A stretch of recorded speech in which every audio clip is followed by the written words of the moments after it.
Assalamualaikum warahmatullahi wabarakatuh. Saya Fadila Nur Hasanah, NPM 2478242. Nah, di video kali ini saya akan menjelaskan hasil praktikum tentang algoritma pencarian pada labirin.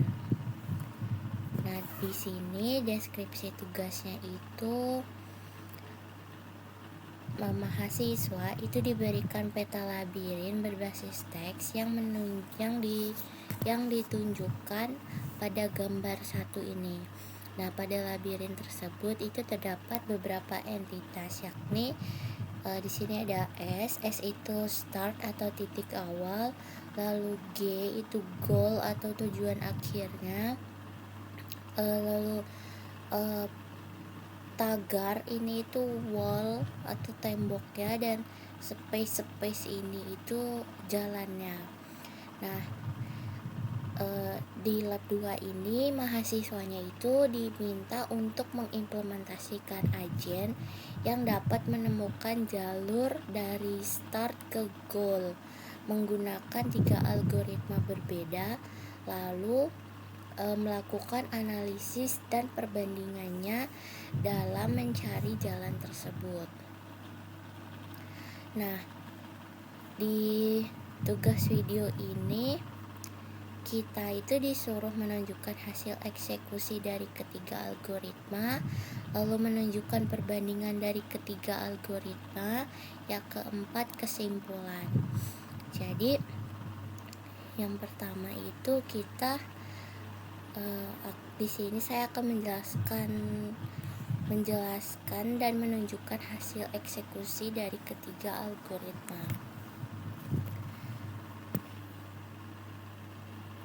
Nah, di sini terdapat 4 bagian hasil. Yang pertama itu ada BFS, lalu ada DFS,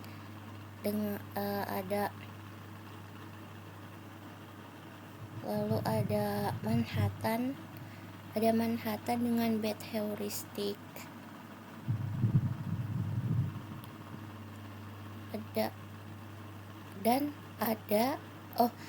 yang ketiga ada Manhattan dengan heuristik Manhattan, dan A bintang dengan bad heuristic. Nah, setiap algoritma itu menghasilkan jalur yang divisualisasikan dengan tanda bintang atau tanda tagar ini, serta informasi jumlah node yang dieksplorasi dan panjang jalur yang ditemukan. Nah, untuk algoritma yang pertama yaitu BFS, di sini cara kerjanya adalah dengan mengeksplorasi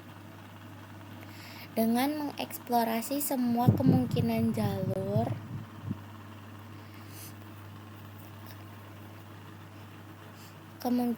semua jalur secara melebar menggunakan struktur data Q, yang artinya itu BFS akan mengecek semua tetangga dari suatu node terlebih dahulu sebelum melanjutkan ke level berikutnya.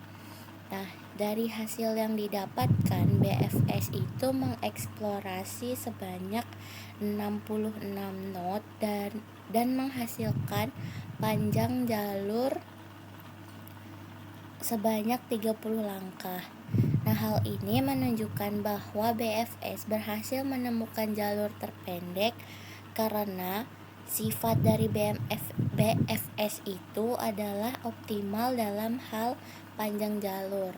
Namun di sini kelemahannya adalah jumlah node yang dieksplorasi cukup banyak sehingga kurang efisien.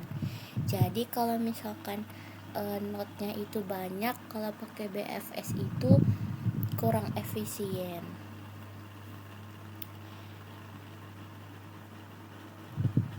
Nah, selanjutnya itu ada DFS. DFS itu algoritma yang bekerja dengan cara yang berbeda, yaitu dengan mengeksplorasi satu jalur sedalam mungkin terlebih dahulu menggunakan stek. Nah, jadi DFS akan terus maju ke satu arah sampai mentok dan sampai buntu, pokoknya sampai gak ada jalan lagi. Baru kemudian kembali ke titik sebelumnya kalau tidak menemukan solusi. Nah, dari hasil yang terlihat di sini, DFS itu mengeksplor 63 node dan menghasilkan jalur yang panjang sebanyak 56 langkah. Nah, jalur ini jauh lebih panjang dibanding BFS tadi dan terlihat lebih berbelok-belok. Hal ini terjadi karena BFS tidak mempertimbangkan apakah jalur yang diambil mendekati goal atau tidak, sehingga seringkali masuk ke jalur yang tidak efisien.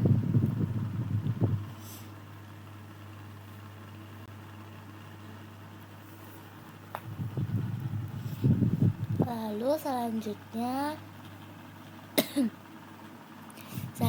bintang Manhattan. Selanjutnya algoritma A bintang. Algoritma ini menggunakan pendekatan yang lebih cerdas dengan menggabungkan jarak sebenarnya dari start ke node saat ini yang disebut GN dan estimasi jarak dari node ke goal yang disebut HN. Kombinasi keduanya menghasilkan nilai Fn. Nah, yang digunakan untuk menentukan node mana yang akan dieksplorasi terlebih dahulu pada percobaan ini, saya menggunakan heuristik Manhattan. Hasilnya, A bintang akan mengeksplorasi 36 node dan tetap menghasilkan panjang jalur 30 langkah. Ini menunjukkan bahwa A bintang lebih efisien dibanding BFS karena mampu menemukan jalur terpendek dengan jumlah eksplorasi yang lebih sedikit. Nah,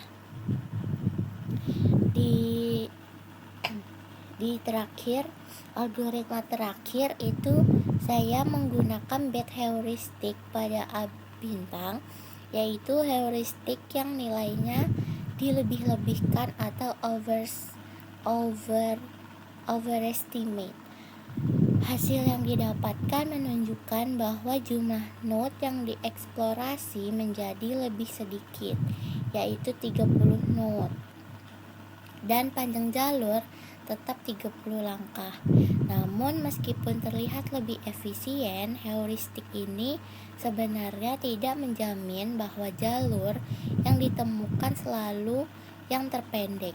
Pada kasus lain, penggunaan heuristik yang tidak tepat dapat menyebabkan A bintang itu menghasilkan jalur yang tidak optimal. Nah, dari keseluruhan hasil tersebut dapat disimpulkan bahwa BFS selalu menghasilkan jalur terpendek tetapi kurang efisien karena mengeksplorasi banyak node. Nah, sedangkan DFS tidak menjamin selalu terbaik karena hanya fokus pada satu arah pencarian. Sedangkan A bintang dengan heuristik yang baik seperti Manhattan merupakan algoritma yang paling efisien karena mampu menemukan jalur optimal dengan jumlah eksplorasi yang lebih sedikit. Jadi, algoritma terbaik dalam percobaan lab 2 ini adalah A bintang dengan Manhattan heuristik karena memberikan keseimbangan antara efisiensi dan optimalitas jalur. Sekian penjelasan lab 2 dari saya.